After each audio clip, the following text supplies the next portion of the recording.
Hey, what's going on everybody?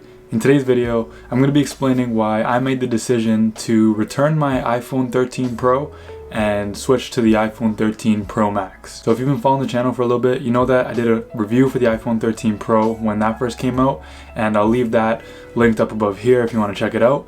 But basically this year, when I first got the iPhone, I went for the smaller 13 Pro instead of the 13 Pro Max. Now, I've always had the bigger phones. Since the 6 Plus, the 8 Plus, then when the 10 came out, that was like a little phone, but then got the 11 Pro Max, and then the 12 Pro Max last year, and then this year, I made the decision to pre-order the regular iPhone 13 Pro. Now, at the time, I didn't think this was a big deal. I thought that the small phone was going to be nice, compact, easy to hold, all that stuff, and it really was. So I'm not bashing that phone by any means, but these are some of the reasons that I thought that I should return that phone and then go with the Pro Max model, go with the bigger phone that I've been going for so long through these years. So funny enough, last year actually with the iPhone 12 models, I won a giveaway to get an iPhone 12 Pro. So for pretty much the whole year, I had two phones. I had the 12 Pro Max and the 12 Pro. Now I should have sold the 12 Pro, but I kept it.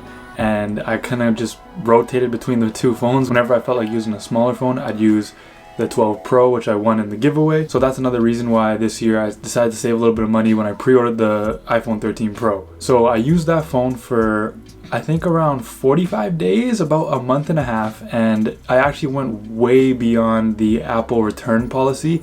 Normally, they only let you use the phone for 14 days and you got to return it. But I called them up, I explained the situation that I was really wanting to upgrade to the Pro Max, and shout out to Apple, they helped me out. They got me to ship out the phone and they gave me a full refund, and then I could buy the 13 Pro Max. So that came really handy, and super grateful that they actually made that exception for me. Now, during that time that I had the smaller phone, I didn't have any issues with it. Let me put that out there, but a part of me just missed that bigger phone feeling. I'm one of those people who uses my phone a lot, so having that difference in screen real estate really makes a big difference for me, and I use my phone a lot more than I should. So for me to have the best experience with my phone is very, very important to me. Just because I do so much stuff on it, I consume media, like I try to make things like thumbnails and keep up with stats and stuff like this YouTube channel, for example. So all that is easier on the big phone.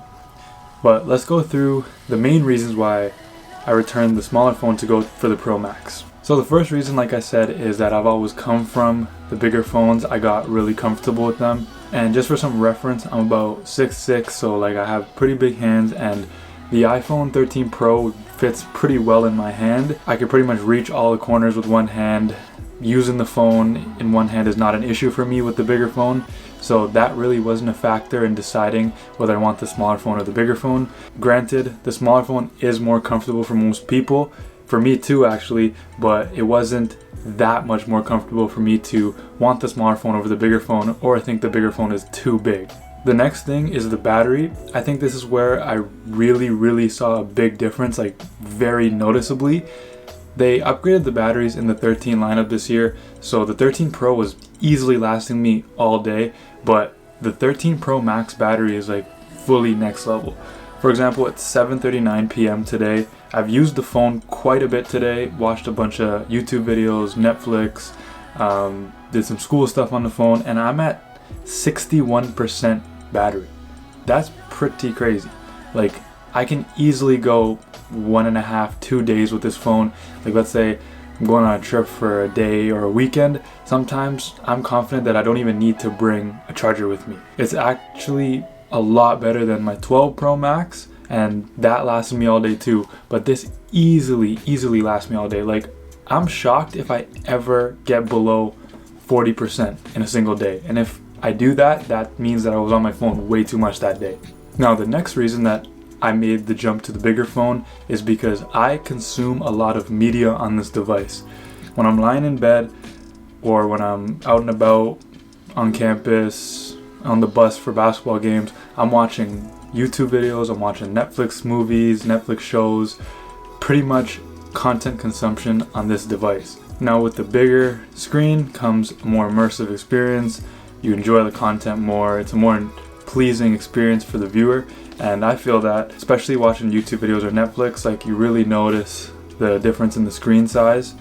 Social media, YouTube, internet, all that is just a nicer experience on the bigger screen. Now granted, that's probably pretty obvious, but when you put them side by side, you really do notice the difference, and I'm enjoying watching a lot of content on the bigger screen a lot more than I was on the little screen. Now, I also use my phone to create a lot of stuff. So for example, I have Canva on here, Lightroom, Photoshop Mobile, all those apps that I use to create, for example, thumbnails, or if I want to basically just make anything and I don't have my computer or don't have my iPad, the phone is a very, very useful way to do that. And on a bigger screen, it just gives you more real estate to work with. It gives you a lot more control over like little aspects of like certain details. If you're doing like graphic design, for example, I know not a lot of people are doing that kind of stuff on the phone, but this is just my personal use case, and since I am doing it, I gotta share it with you guys. So if you're like me and you create anything or you use the phone for any sort of content creation,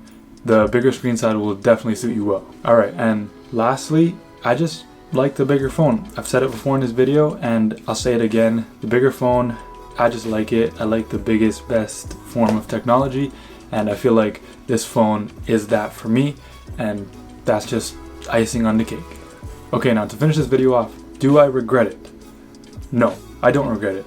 I was gonna be perfectly fine if I stayed with the 13 Pro, but I wanted to upgrade to the 13 Pro Max. I did. Luckily, Apple helped me out with that, and I'm grateful for that, and I have no regrets. Sometimes in certain situations, there are benefits to having a smaller phone. If you are a smaller person, or if you wear tight jeans, or if you're in situations where portability is of the utmost importance, then yeah, the smaller phone will do better. It's more comfortable to hold for most people, and it's easier to pull out. For example, like let's say I'm in a party or I'm with friends or in a social setting, that's when I kind of miss the small phone, but overall that's a sacrifice that I'm willing to make any day of the week. When I used to use my iPhone 13 Pro, sometimes here and there I would second guess myself if I made the right decision or not, and jump into this phone, I haven't second guessed that decision at all, so that's how I know that I made the right choice. So that's pretty much all the reason I have. If this video was helpful to you, make sure you click that like button, click that subscribe button, helps me out a ton, and I'm going to be coming with another video real soon. Thank you guys for watching, stay tuned, I'll see you guys in the next one, thank you.